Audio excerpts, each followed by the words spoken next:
The following was recorded in front of a live studio audience at the Studio 21 Podcast Cafe. This is the United Podcast Network. Welcome to the Sicilian Corner, winner of the Italian Heritage Media Award, with your hosts, Tom Zappola and Mike Lamazzo. You know what the best part of the show is? Yeah, what? You're sitting on the other side of the table. I'd like to sit outside. You're not sitting near me. I like it. I like the space. Nobody likes it better than I. I like the space in between us. And look who we have. Look who we have as our guest today.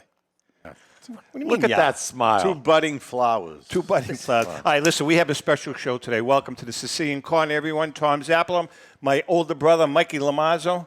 You think one day, it's been 21 years. Correct. You think maybe I could introduce myself? You're not capable. I'm not capable. You're not capable. What do you think of that, Dottie? Awful. Not capable. What a bad thing to say. All right, listen, Terrible thing we to have say. a great show today. Today we're honoring, this is a special tribute show to somebody that has been great to me personally, Mike, Al, his wife, and the people of Boston and Massachusetts. Today we're honoring the legendary, and he is legendary in the state of Massachusetts, the flame and fury of Fleet Street, former welterweight champ of the world, Tony DeMarco. We lost Tony last year, and October, right? yeah, he's sorely missed. And today we're gonna honor Tony because we thought it was about time. Mike and I had talked about it, and we've got a nice film clip of him beating Johnny Saxson for the World Welterweight Championship at the Boston Garden. We're going to show that later on in the show. We've got some nice clips that Chrissy and Dave will be, showing periodically throughout the show. And we're going to talk to Al Valenti. Al Valenti the Valenti family is pretty much another legend in the boxing world, boxing community. Al's grandfather, Rip, was Tony's manager. Who else did he work with for boxers? Well, he worked with Marvin Hagler, Did Tommy he really? Collins.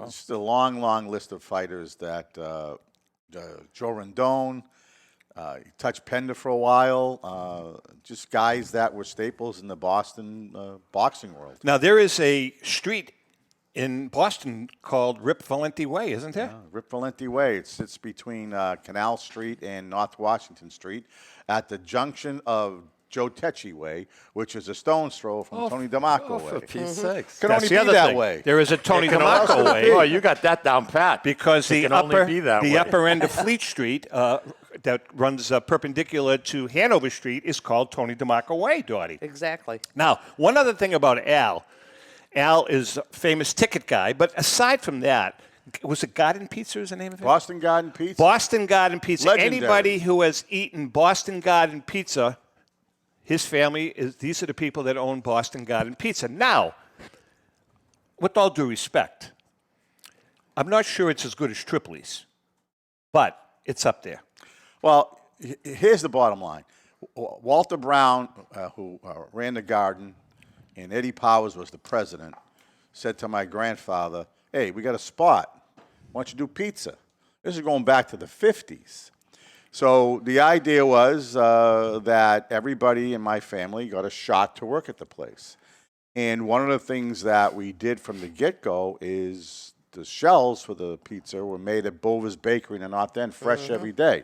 So Good bakery. unequivocally, it's the best commercial pizza you'll get like at a venue. So yesterday, I won't argue that point. well, it's fresh dough. Yeah. I mean, Bonta pizza sauce, Red Pack, we were Dragoni cheese, all the right products. We would sell 20 cuts to a sheet. When I started there in 67, How much, 35 cents? a quarter. Quarter. God. And the fun part about it is yesterday on my way down from Maine, because I only travel by Amtrak because I want to support our rail system, I got off at Exeter, and my brother took me on a journey down Salisbury, so we stopped at Tripoli, then we went to Castaldi, and we're sitting there, we're saying, hey, this is good, but it's not Boston Garden Pizza. It's just not. Well, first of all, with all due respect, the Tripoli's pizza, and Mikey, some support here. The Tripoli's pizza that you buy at the beach is not the same as the Tripoli's pizza you buy in Lawrence at Tripoli's Bakery, correct? I disagree. Oh, this is going to be fun. killing me. You think it's just as good, honestly? I disagree Sit back 100%. You think the pizza at the beach is as good as the pizza in Lawrence at the bakery? If I put 2 slices in front of you, you tell me which one is beach pizza. There's a big difference. Thicker. The pizza in Lawrence is thicker, and there's more sauce, and it's less dry. When you're eating beach pizza dry. and you got that beautiful ocean breeze coming in, Al, you know what I'm talking about? I hear you, and, but- and you got a nice piece of True, pie but in all front of honesty, you. we were talking about Boston Garden Pizza. You two guys are talking about this guy and that guy. All right, anyways, Boston. One quick story before we get to Tony about Boston Garden Pizza. Our former producer, Lou Blasi, used to tell us a story about how he went to David. It was a Bruins game, wasn't it? I know you don't have your. It was a Bruins game, and he had a beautiful slice of Boston Garden Pizza in his hand, and it was a playoff game, and they were playing Chicago Blackhawks. I believe. Tony Esposito was in net. Yeah, but Bobby Hull. Yeah, Bobby number Hull 9. was number 9. Okay, and Lou had this pizza in his hand, and he's by the clubhouse where they come out the locker room, and Bobby Hull smashes into Lou, and Lou hits him square in the stomach with the pizza. He said on TV the rest of the time Bobby Hull's playing in a game with pizza sauce on his sense. shirt. I love it. Classic. All right, listen. We can't have a make lot to stuff talk like that about. up. Yeah. Dottie, let's start with. We're going to work backwards. Ellen and I, Mike, we had the honor, and Al had the honor of being part of Tony's funeral when he passed. Exactly. Al read the eulogy. We all did a lot, and Did. we were very, very, very honored to do so. The thing that struck us was when we left the church and going up Hanover Street.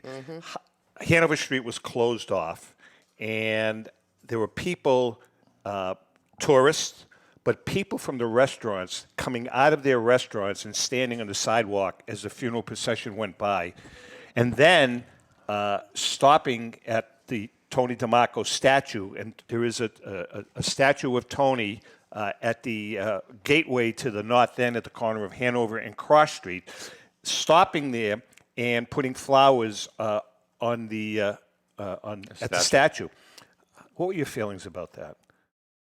It was overwhelming, absolutely overwhelming. And actually, I'm very grateful for you, Ellen, and Al. Grateful for all the help that you gave me because I couldn't have done it alone. Well, it was our pleasure. The only thing I had to do is I had to proofread his eulogy because I was a little skeptical because I've seen his writing skills. And he got a little offended that I asked him if I could proof it. True or false? It's absolutely true, and I did not let you proof it. And to this day, you're not even going to get a copy of it. You did a great job on that. It He really did. He was was fabulous. fabulous. Absolutely. He was great. You know what it was? A lot of it was From the heart. from the heart, ad lib. A lot of it was ad lib, and you did a hell of a job. I've been fortunate to have friends like everyone here, but when you have a legacy of a grandfather who really was synonymous with the word boxing, and to be around Tony as a kid and watch Tony as a champion, we were doing a press conference in Portland, Maine to announce our return to the Expo, and Tony DeMarco fought in Portland, Maine 6 days after I was born in 1951. But more interesting than that is the fact that I was there and asked by Tom Menino to give a speech when Tony Street name was named after him. You folks were nice enough to ask me to speak at Tony's statue unveiling. And then I got to speak at the Hall of Fame induction. And then I got to deliver his eulogy. Wow. And why is that? Because when you're a Bostonian and you know someone like Tony DeMarco, my life kind of like is in the shadows of Tony because I'm an Italian American. And that's what he meant to that Right. community. Right. It was something. Absolutely. I mean, that's what it's all about. You know, Dottie, at the statue unveiling, I was fortunate. I was on the board with you of the Massachusetts chapter of the Italian Sports Hall of Fame, and I was involved with the whole statue thing. But you know, I have a lot of memorabilia over the years that Tony has given me, whether it be him and Basilio signed or whatever. I've got some great stuff. But you know what my one prized possession is? I don't know if I think I told you this. Tony's acceptance speech at the statue unveiling. Now, he had, before the statue unveiling, he and I sat down at what's that Italian restaurant? Mother Anna's. Mother Anna's. So he says, what the hell should I say? I said, all right, let's talk about it. So he gets a pen out, and he's writing notes all over the place. And every Upside different down, day, everywhere. upside down. the day of the right, unveiling. the day of the unveiling. So then he goes up. Tony. Prep work. He goes up, and he's reading it, and he did a great job. But he's reading it like this. Like that. Oh, yeah. A little Right. of that. I said, Tony, I want that. It was crumpled up. I said, I want that. You have it? I said, sign it. He signed it, dated it, and I have it framed in my office. Can I ask you a question? Sure. Like, eventually, some of your memorabilia you're going to probably end up selling, like your collectible Never cards. Tony's. Not Tony's. Never. I was going to say, because if you do, I think half of it has to go to Dottie. Well, that's it. We're working on something. Yeah. Dottie and I are Make working on sure. something. I didn't bring the red shirt today. Oh, you got to be kidding me. Remember that red shirt, that ugly red shirt that Tony always wore? I asked her to hold that. Everything. You know, we did. Ellen and I, we helped Tony with his book when he wrote his book. And How so many people started that book and then bailed out? About 10. No, he wrote the book himself. No, but I'm No, saying I how many mean- people How many people made suggestions to try to contribute? Right. Everybody under the sun. Right. So finally, Tony says, he says, listen, I need help in this book. I said, Tony, whatever you need. So he says, I'm going to give you the manuscript. He gives me a manuscript of about 50, 60 pages in no order, right? Some of it's handwritten, some of it's typed. And we worked together, and it really became a really wonderful book. Thanks to Ellen. Thanks to Ellen. You're right. Thanks to Absolutely. And Tommy, point do that you out. remember at the Fisherman's Feast one year when that book first That came was out? the We launch. set up the table. That was the launch of the book. My gosh, They- the line. And he had laryngitis that night. Remember?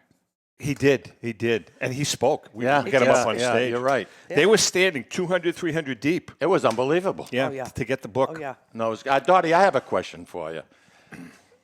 When you got married to Tony and your last name changed, My last name didn't change. I'm sorry? My last name didn't change. It didn't. did not. No. Well, when you were married to Tony, I'm not giving up the Irish.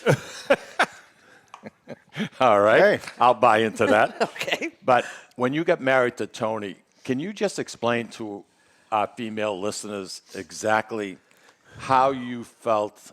Because you guys had a long history, right? Yeah. And what exactly? I mean, you're married I never to a s- champion. I never saw him as that. I saw him as Tony and who he really was. I never let. Remember that? Yeah. Oh, yeah. Well, I never let this celebrity interfere with how I felt. I never did. Okay. He was Tony, the sweet, basically quiet guy. He was very quiet. He was let very- me be me Yeah, as a matter of fact, and supported me. he used to say that. He wouldn't make a move without talking to you. I mean, he really Exactly, wouldn't. exactly. He wouldn't make a move. I couldn't believe if we left Lasuma's restaurant and we were walking, like, say, a block down Hanover Street, how long it would take us. Oh, yeah. Everybody. right, Al? Champ. Everybody knew him as Champ. Did you guys ever pay for a meal in the North End while he was alive? Well, the sad part about it is we would go to the North End for dinner and would want to pay. And they say, oh, no. And then it got embarrassing. Can you put your mic a little bit closer to you? Then it got embarrassing because he really wasn't that type. He did not want to take advantage Except of when he was people. with me. Well, that was you. When we had lunch, never paid. I said, Tony, I'm hungry. Let's go out Wait to a lunch. minute, Someone's say gonna that pick- again? I said, when we would go out to lunch, I said, let's go out to lunch because we're not going to have to pay. And we'd go into a restaurant and somebody would pick up the tab. But it was because of him, not Tony. Happened all the time. Not Tony. No, think Tony was embarrassed by that. Was he really? No, he was. Yes, he was. He Tommy really was isn't. embarrassed No, by that. No, Tommy That loved it. happened. Let me tell you something. That happened a lot. But there is, Alan. You grew up. I mean, you know how he was. We had. This was very, very, very interesting night. We had some friends of ours up from Florida. They're all New Yorkers, New York Italians. And they came up for the Fisherman's Feast, and we had a great time that night. There was Tony and Dottie and myself and Louie. They're and coming Pam. back this year, They're too. coming back this year. Yeah. So they really wanted to see the statue. they really wanted to see the statue and have some pictures taken with Tony in front of the statue. So we all go up to the statue, right? And it's a Saturday night for the feast. There's a mob scene around the statue, people taking pictures. And this little old man is there, and, you know, there's a couple of people take pictures of him. And there was a guy standing next to me from Ireland, tourist from Ireland, right? Go figure. And he, you know, Irish people are big boxing fans. So the guy nudges me. He says, boy, he says, he must have been a great fighter. He said, I would have loved to have met him. Really? I said, really? Say hello. He says, Tony, say hi to this guy. The guy's mouth dropped.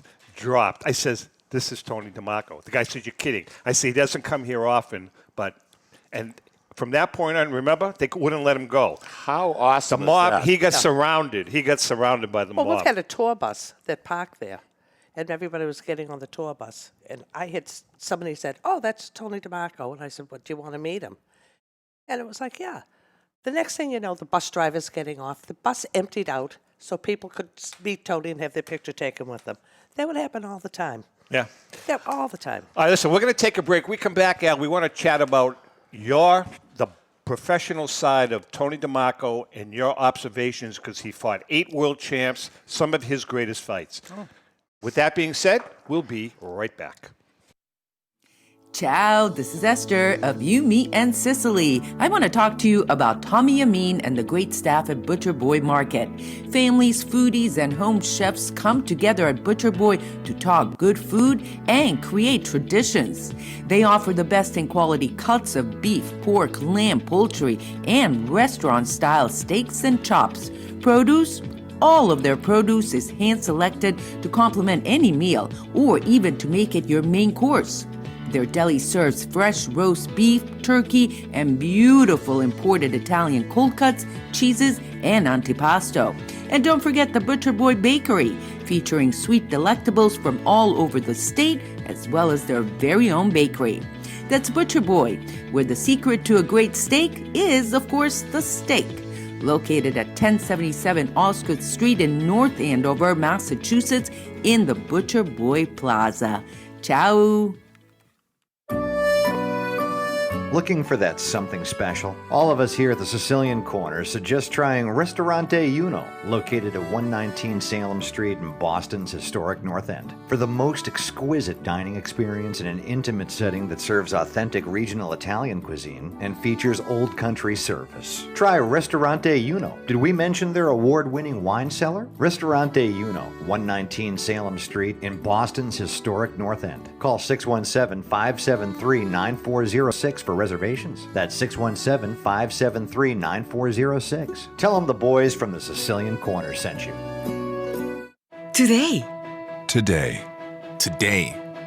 Today, Lawrence General Hospital has affiliations with leading Boston academic medical centers. Top specialists from Beth Israel Deaconess Medical Center and Floating Hospital for Children at Tufts Medical Center work with our local doctors to bring world-class care close to home. Today, amazing partnerships are happening at Lawrence General Hospital. To learn more, visit lawrencegeneral.org/today. Italian artisan cuisine combines simple, fresh ingredients with time-honored preparation to create an incredible culinary experience. At Tuscan Kitchen, located in Salem's historic Depot District, talented chefs prepare everything in-house from scratch for all to see. Guests enjoy their meal literally in our kitchen as food is prepared right in front of you. Wood ovens burn from morning till night, roasting vegetables, baking bread, and firing delightful thin-crust pizzas. Prime steaks are seared on a wood grill. A rotisserie slowly roasts marinated whole chickens and lamb, while a pasta maker creates fresh fettuccine. More than just artisan cuisine, Tuscan Kitchen features the wine bar, live entertainment, weekly wine tastings, and elegant private dining and event space. Call 603-952-4875 or visit TuscanKitchen.com to make a reservation and learn more about the culinary adventure that awaits. In Italy, cooking is an art form. Tuscan Kitchen. Experience artisan Italian. Essex Orthopedics and Optima Sports Medicine each pleased to announce the opening of their American College of Radiology accredited MRI unit at their location at 16 Pelham Road in Salem, New Hampshire.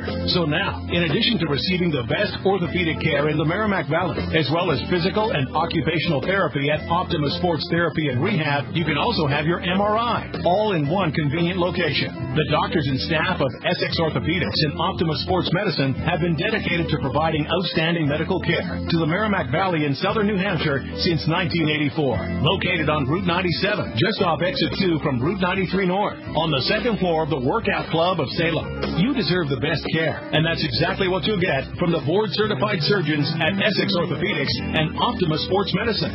Please call 603-898-2244 to schedule an appointment.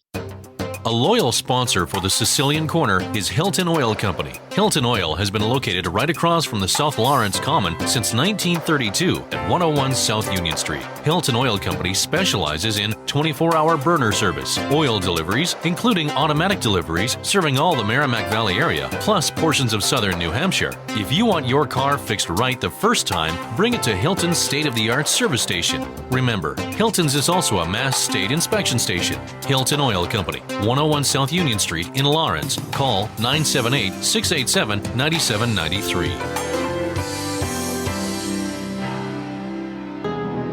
This is Cindy and Mike Kunstler, owners of Grazie Italian Restaurant in Dracut, Massachusetts, the hidden gem of the Merrimack Valley. In addition to spectacular views overlooking our golf course, we have an incredible Italian chef, Benny Curti. Benny was born and raised in Italy and came to be our executive chef in 2013. Benny is so passionate about cooking. If you haven't experienced the food at Grazie Italian Restaurant, you're truly in for a treat. Grazie Italian Restaurant, located at Four Oaks Country Club. Okay, we are back. Absolutely. Al, I have a question for you. It's about time. Exactly. Tell us about the Johnny Saxson fight. What do you remember about the fights that really everybody talks about? My Uncle Charlie Russo loved Tony, loved that Saxson fight. That's all he talked about. Charlie's dead, though, right? Huh? Charlie's dead. Charlie passed away quite a few years ago. Yeah, that's what I thought. Okay. That's Carl's father. Carl's dead. Okay. What I can relate to, because I was just a kid, here's how I'll do it. So I've been thinking about 2 weeks is the 20th anniversary from when Mickey Ward fought Arturo Gatti, and what a lot of people consider the fight of the century. Okay. It was down at Mohegan Sun.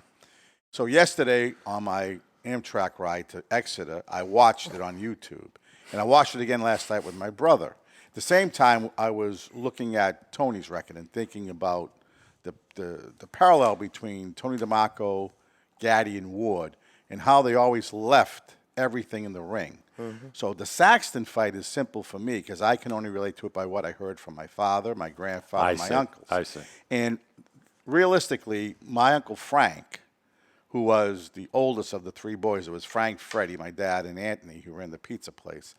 But my Uncle Frank was the bon vivant, the colorful guy. That he was called the Fast Man. And he was called the what? The Fast Man. The Fast Man. The Fast Man of Canal Street.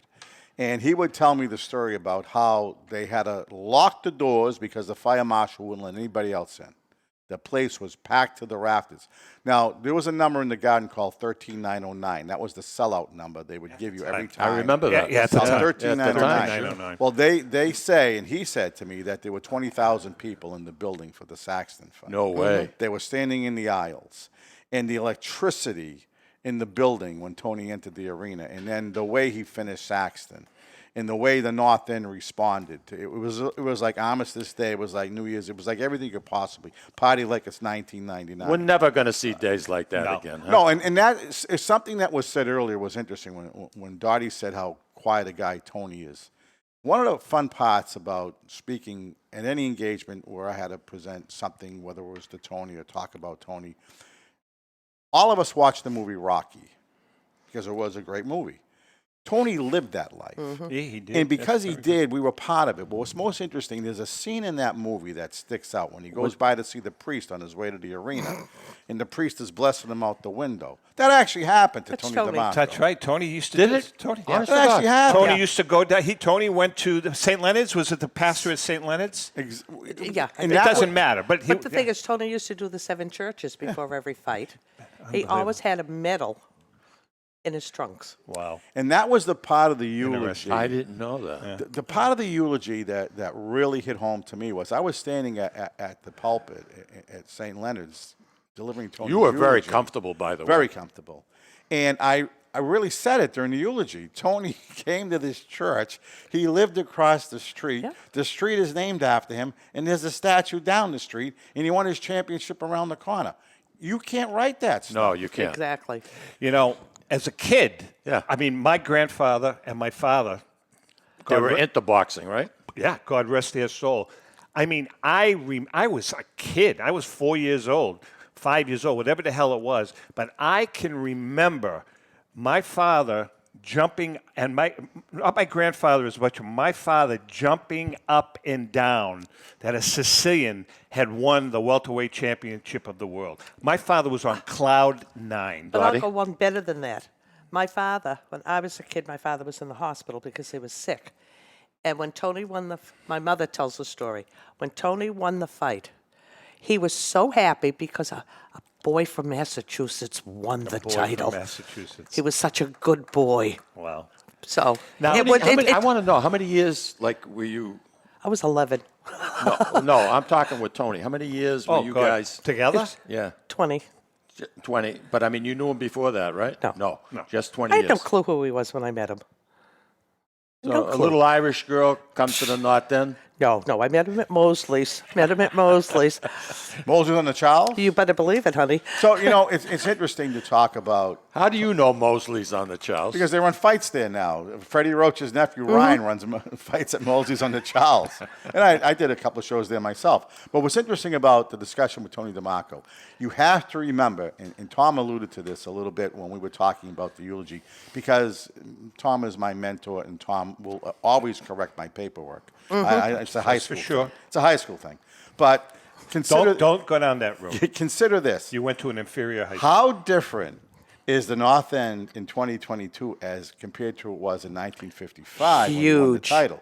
Those were all Italian Americans. Huge. Now they get $2 million condos, and the guy's name does not end in a vowel. 1955, I'd be hard-pressed to think that anyone that lived in the North End wasn't Italian. So to the And Italian today you're American- lucky for 25% of them are Italian. Think about that community, how it electrified that night. There are some interesting stories that Tony used to tell us, Ellen and I. We did a lot of book signings with Tony, and Dottie was always there. I would sit down with Tony, and I'd help him, with his book signings. And there was always great little stories that he told. And actually, this is in the book where a couple of days after the fight, he won the championship, the Saxon fight, he was pretty, Beat up. He was pretty beat up.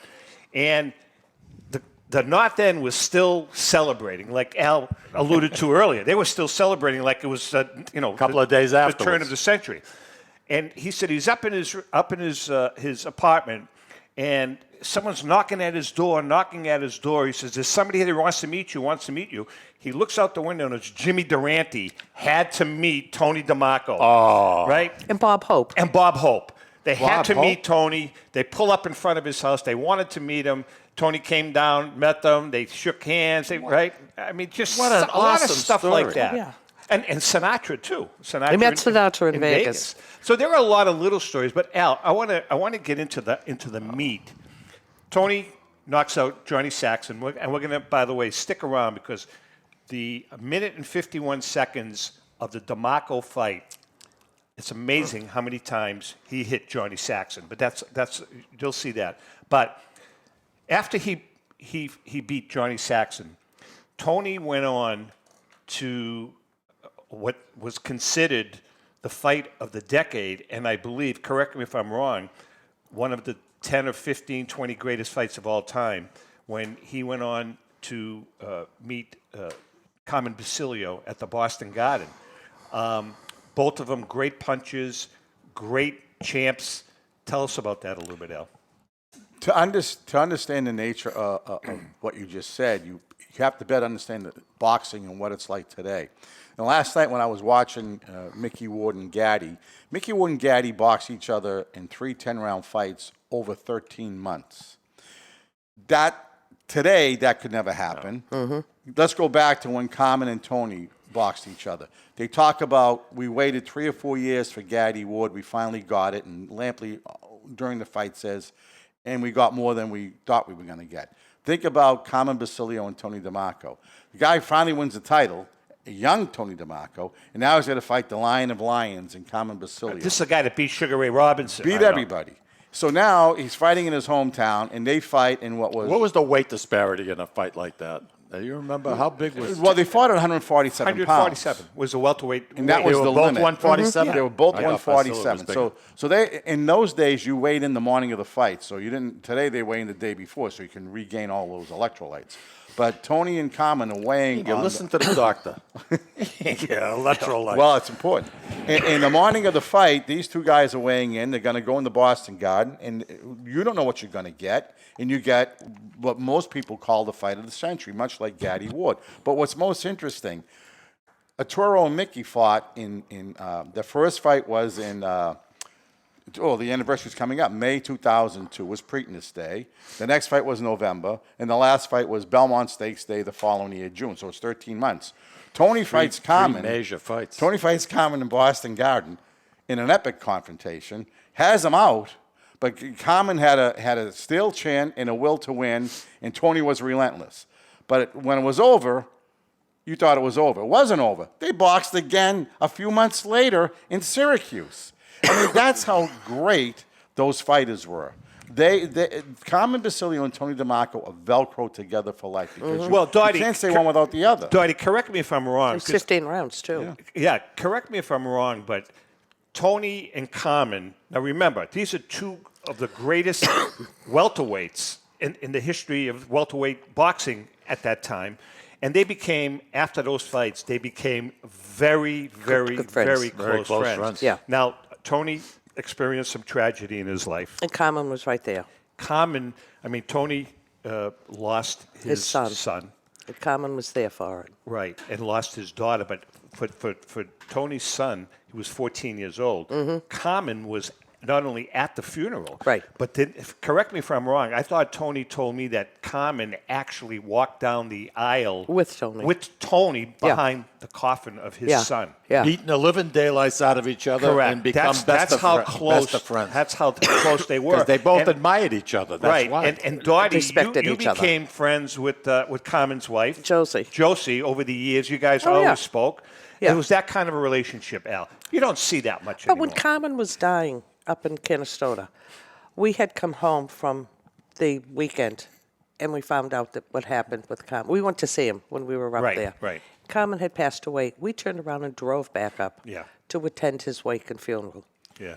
Interestingly enough, of course, I'm older than I was when I started in the boxing business in '86. A lot but older. The journey's been interesting. Lot older. Don't forget, I'm sitting ringside for all 3 Gaddy Ward fights. But one of the thrills of my life, I had this penchant to want to do things in a dramatic fashion. And Oscar De La Hoya is going to fight Trinidad, and I own the commercial rights. I'm showing it at Suffolk Downs at the Turf Club.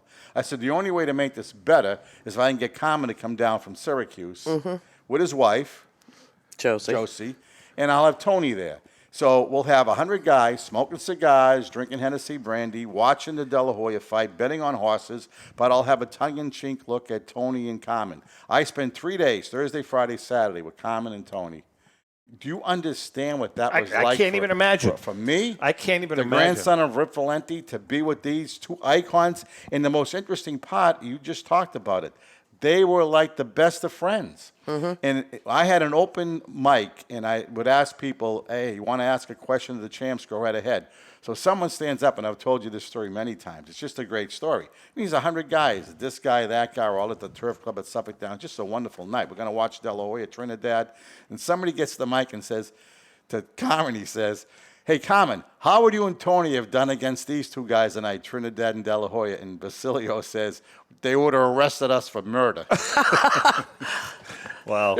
I mean, you couldn't find guys like that. But I saw that also much later when I was involved in the Mickey Ward-Gaddy fights.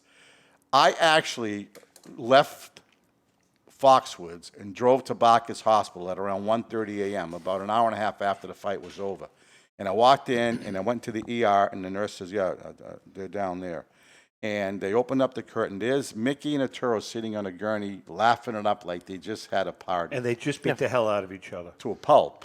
I know. That's unbelievable. Right. Tommy, before we take a break, I just want to say, I walked in with Al this morning, and, of course, our Studio 21 is above the Two Guys Smoke Shop on Route 28 in Salem.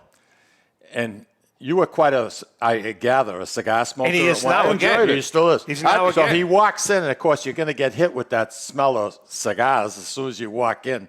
He makes the sign of the cross. I'm home. I just got him. I'm buying him a cigar after the show. Oh, wonderful. Hey, listen, before we take a quick break, a shout-out and congratulations to a guy that has been an icon in the radio business in Boston for 41 years. Today. Probably the number one show in the country, Maddie Siegel.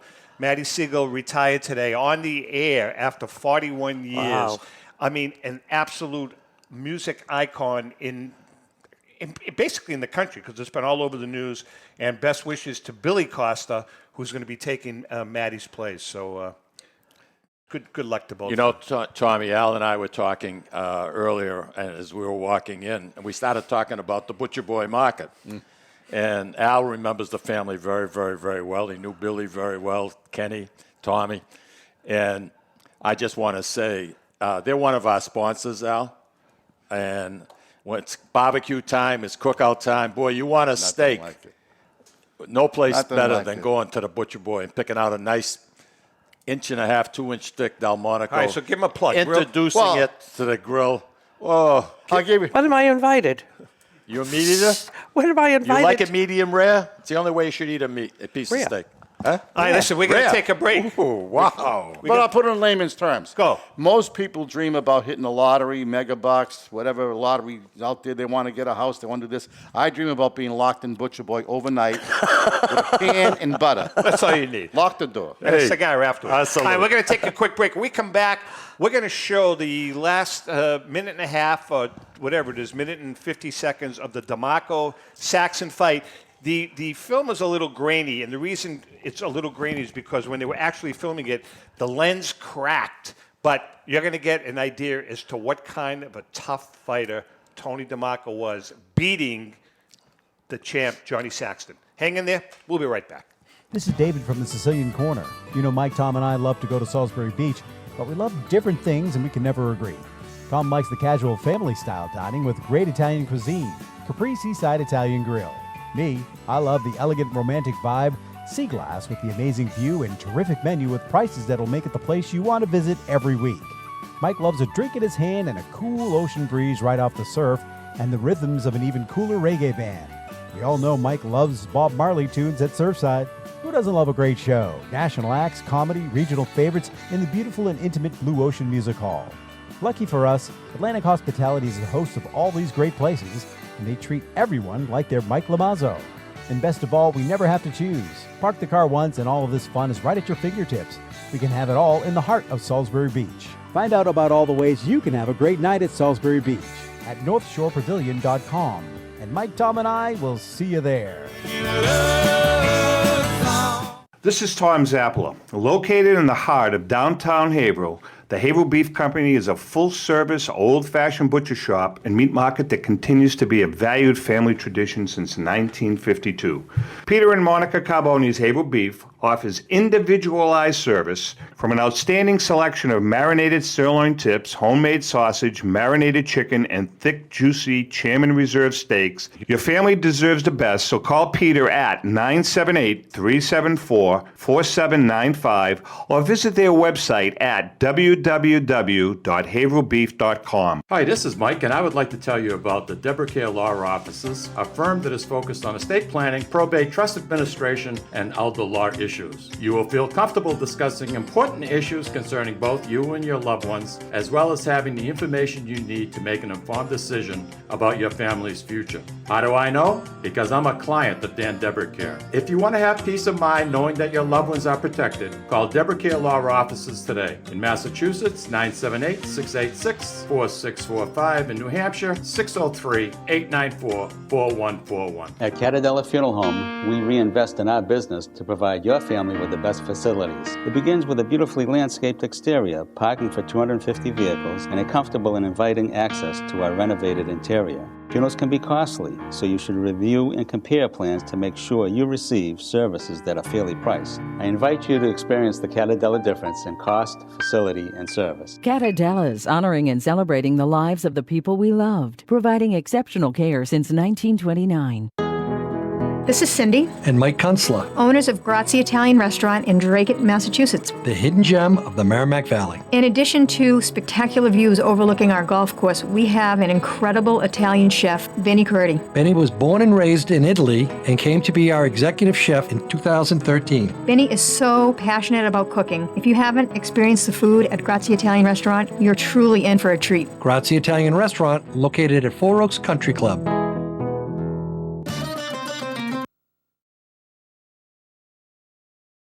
Fight. Johnny Saxson, the champion, defends his title against Tony DeMarco in Boston Gardens. Saxton to the right of your screen, DeMarco to the left. After photographing this fight, we found out later that Knockout's mezzanine camera had a crack in the lens, but the action was so spectacular that we didn't want Knockout fans to miss it. Saxton won his championship 5 months ago from Kit Gavilan. DeMarco, #1 challenger and a terrific puncher, has scored 28 knockouts. Now in round 4, the action is furious, with DeMarco staying right in there. Saxton has the reach over DeMarco, but this doesn't seem to bother DeMarco, who is fiercely determined.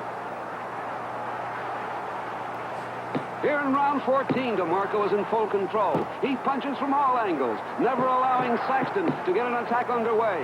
The champion, Johnny Saxson, refuses to go down. A true champion goes out this way, but we don't know what's keeping him up. It appears to be just a question of time before DeMarco ends it.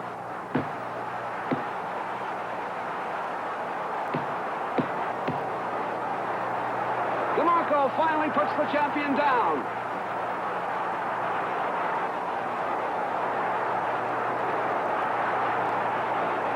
Saxton gets up, only to be met by swarms of DeMarco punches thrown from all angles in a wild demonstration of fighting fury. DeMarco relentlessly hits Saxton with every punch in the book. The champion is completely helpless. Saxton is taking too much punishment, unable to defend himself, and the referee stops the fight. There's a wild scene as Tony DeMarco wins the welterweight championship of the world from a courageous Johnny Saxton. And you saw it on Knockout.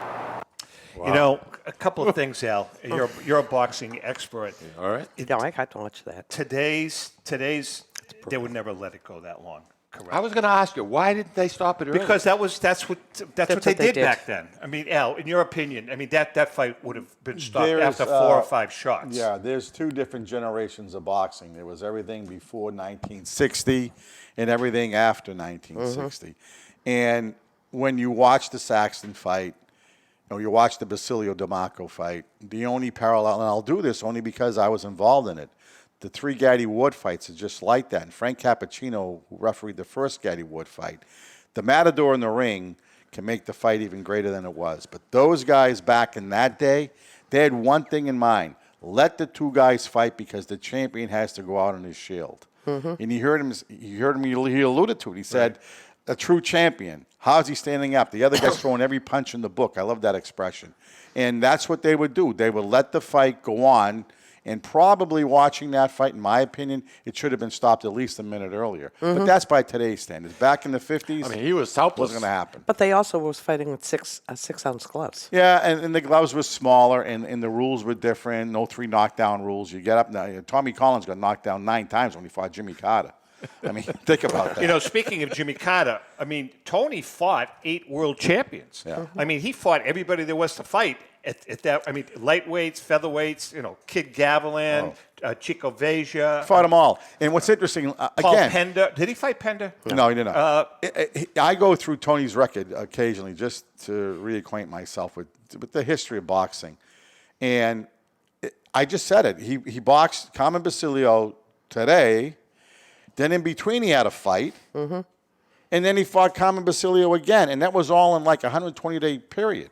90 days. But what's even more interesting is he fought Gaspar Ortega 3 times over 3 months. Mm-hmm. It's unheard of. And how many times did he fight at the Garden? Tony claims 26. I verified it last night.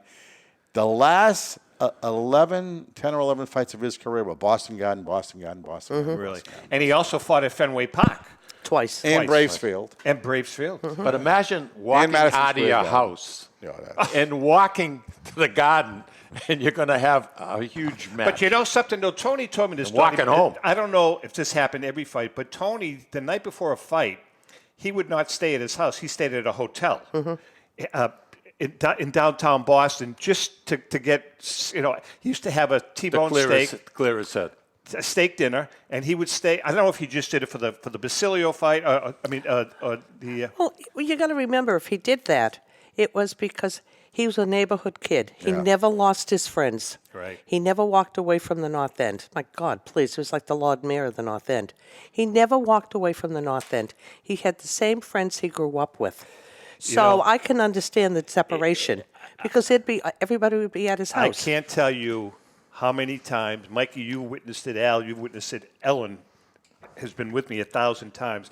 How many times we walked down Hanover Street from point A to point B, and it would literally take us 45 minutes. That's what I said earlier. We would walk 20 feet. Champ, can I have... I mean, Have he a would picture. get especially if there was a feast going on.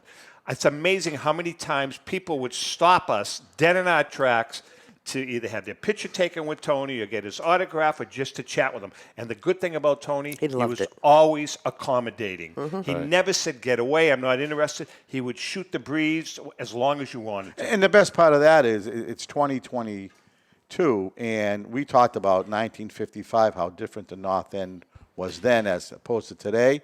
But the staples that are there, Frank De Pasquale, the guys that owned Lucia's, for the Frederoli brothers. You got Frankie Pisano, who owns Saraceno's.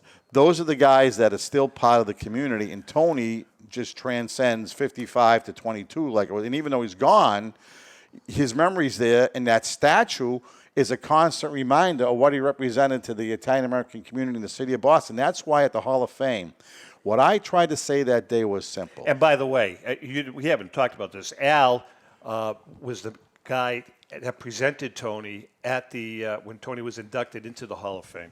Yeah, and that whole... Why did it take so long? That's what I want to know. Place. There's a whole story behind it. There's a thing called, in this country, it's called politics. There's always politics. And certainly, it took my grandfather a long time to get in. It took Tony a long time to get in. And maybe you could say it's an Italian-American thing. But don't forget, the Hall of Fame in Canastota was hatched because of guys like Carmen Basilio. That being said, that day in Canastota, I tried to convey to the boxing enthusiasts that were there, and I was standing at the podium looking at a lot of faces I recognized. I wanted them to understand what it meant for me as an Italian-American grandson of a legendary boxing promoter who was inducted to the Hall of Fame, to be there on behalf of Tony and actually introduce Tony. And when I said what you just said, how many people can write this script where you walk from your house, past where your statue is going to be, you take a right on Cross Street, and you walk into the Boston Garden, totally... It's unheard of. It is. Anonymous to what's going on Except for for Rocky everyone. Balboa. And then he wins the title and he walks back with the belt. You can't write that story. No, you can't. And he did it. It's an amazing He story. just did it. You know, Tony used to tell us, Todd, I know you've heard this story a million times, as has Ellen. Al, I don't know if you've ever heard it. But Tony was good friends with Rocky Marciano. As a matter of fact, Tony trained in the Catskills with Rocky. And Tony's mother, who was first-generation Italian, and Rocky's mother, first-generation Italian, didn't speak English. But they had one thing in common. They had a hairdresser. So Tony tells the story how I don't know if you've ever heard this story, Al. Tony tells the story how his mother went to get her hair done. And she gets her hair done, and she's sitting, and the dryer is on her head. And next to her, there's another woman sitting with the dryer on her head. So they start talking, and you know how proud Italian mothers are. They start talking, and Marciano's mother says in Italian, well, you know, my son is the champion of the world, in Italian. And Tony's mother says, well, my son is the champion of the world.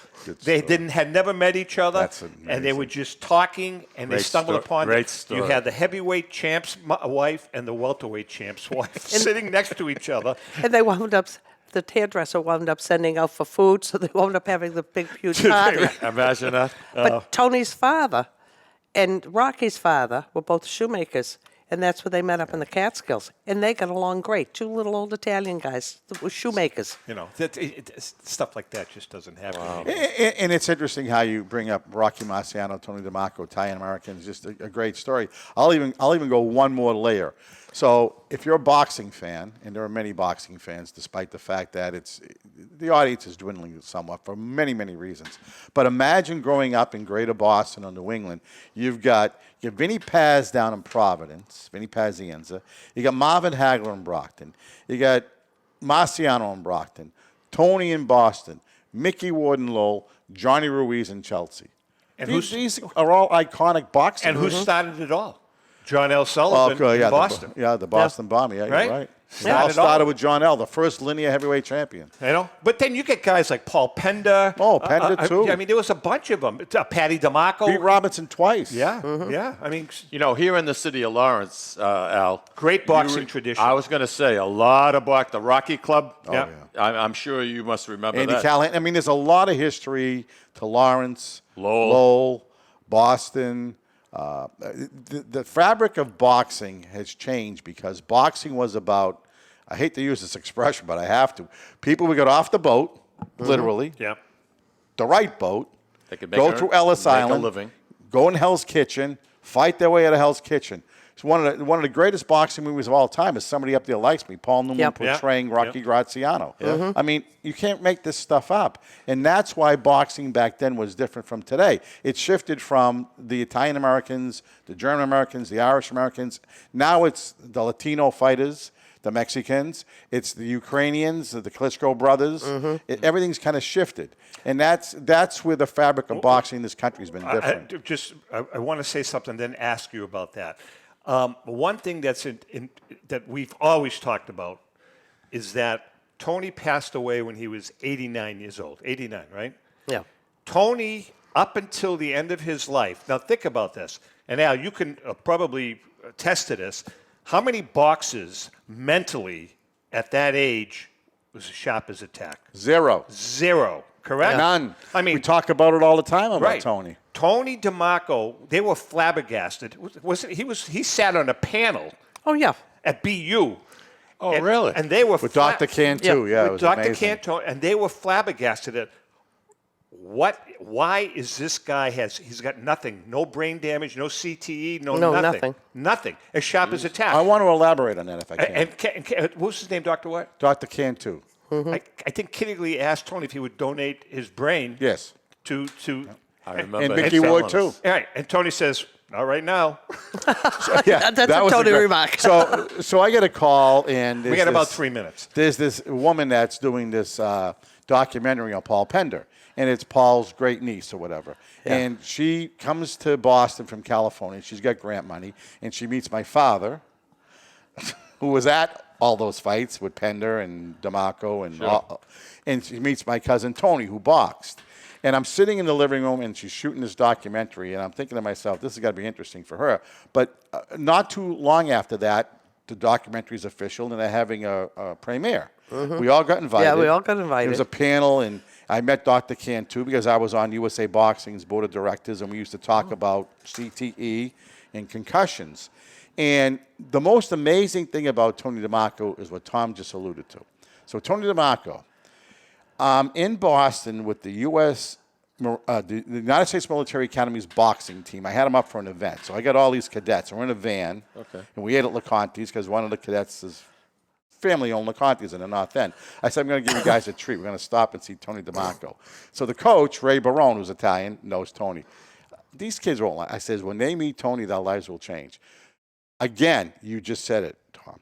Sharp as a tack. He's surrounded by these cadets, and he's answering every question in the book. Just amazing. Yeah. And what was the difference is You can't even do that now, Tommy. There are many 20 years younger. Yeah, there are many boxers that I know that are on in the years, and I was at a VBA dinner recently. About a minute and a half. And you were there. And it's different because when Tony was around, Tony was always sharp. Always sharp. I mean, it was. How much heavier are the gloves? How much heavy today? Today they use 10s and 12s and heavyweights. And what was Tony using? 6s and 8s back in those days. Dottie, quickly. You got to remember also, Tony was a very proud Italian American. He died on Columbus Day. I know. That's right. Was that prearranged? Maybe in his head it was. Probably. But he died on Columbus Day. He was a Lord Mayor of the North End. He was buried from the North End. All right, listen, we're just about out of time, Al. Thank you so much. Always a pleasure. You know, we love having you guys. Al and I, we have a lot of fun chatting on the phone. Guys. Dottie, we love you. You know what you mean to us. I know. Mikey, have a great week. To our viewers and listeners, if you want to see some great Tony DeMarco footage, go on to YouTube. There's some great footage there. With that being said, you guys, thanks an awful lot. And remember, if you can't make fun of yourself, please don't make fun of anyone. Thank you, everybody. Have a wonderful, wonderful weekend. Go Plant. Audio Jungle.